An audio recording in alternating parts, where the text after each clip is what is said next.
Welcome back to Secondhand Overland.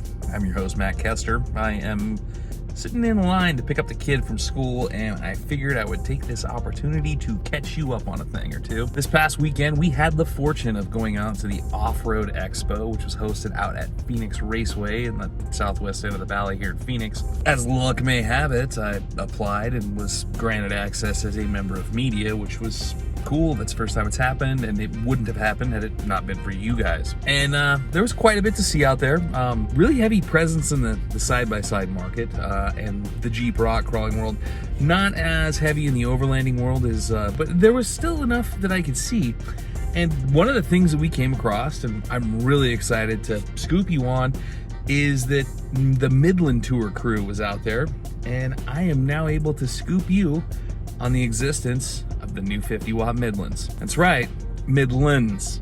So you knew it was only a matter of time, with there being a maximum of 50 watts available for GMRS and Midland's highest powered radio being the MXT 400. They were at some point going to have to jump into the arms race against B-Tech and Billy Ocean, Wolkson. Anyway, those other Chinese guys, and jump in with a true 50 watt radio. They have, and I can show it to you now because I saw it and I took a video of it.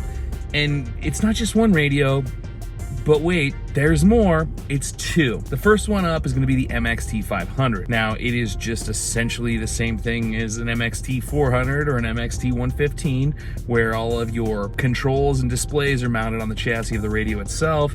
But what you're going to notice right off the bat is that it's a bigger chassis.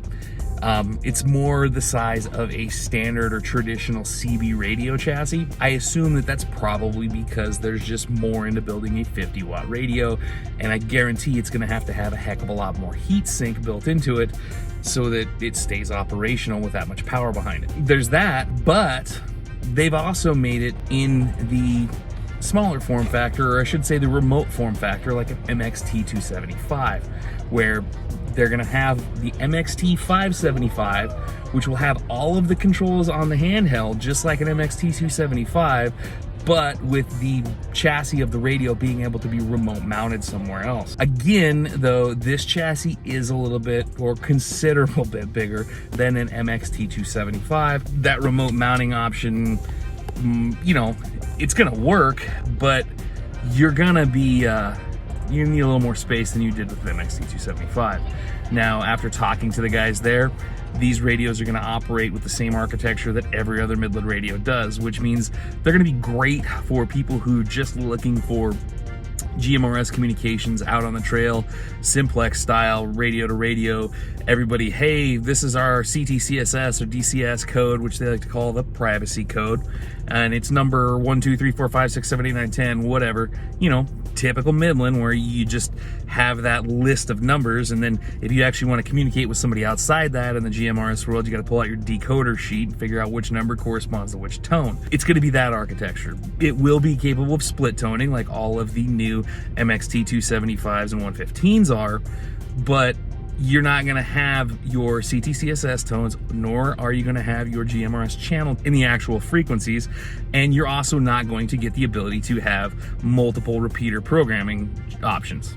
It's just not going to happen, but it's going to operate in that same familiar Midland architecture, so the off-roady crowd will definitely benefit from it. But if you're going to be a regular GMRSer, or you want to experience the full breadth of GMRS, I wouldn't wait around for this. I just go buy the KG1000 or the B-Tech 50X1 and have your 50 watt radio now, because the Midland's just going to be a Midland. It's not going to have all of the extra features that those radios are going to have that will benefit someone who wants to play in the full spectrum of the GMRS world. Pricing and availability is to be determined, but I would look for it sometime in the spring.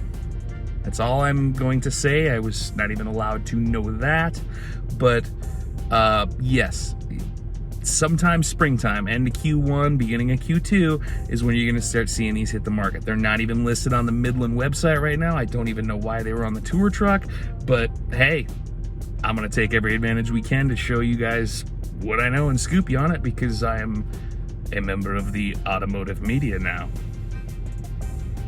Anyway, tell me what you think in the comments below. As always, I'm Matt Kester. Find me on Facebook and Instagram at Frugal Explorer Dad. Check out the channel, Secondhand Overland it, all the usual suspects. Go to the website, buy some merch, secondhandoverland.net, and subscribe and like and do all those other things that every YouTuber tells you to do that they're probably part of your muscle memory now, and just do them. I'll be back a little bit later in the week with some more updates from the Offroad Expo. It was a good time. I really enjoyed myself. Want to start doing some more of those things, and I just want to say thanks to the people at Offroad Expo for allowing us the access. Well, I got to play in the media room at Phoenix Raceway, you know, like the place where all of the post-race interviews are held, all the respected members of the automotive journalism community gather together and write their race reports. It was just cool, man. I like got to go behind the curtain, and thank you for that opportunity, guys. That was really cool. Anyway, I gotta go pick the kid up now, so you guys have a good one. I'll catch you later. Be good.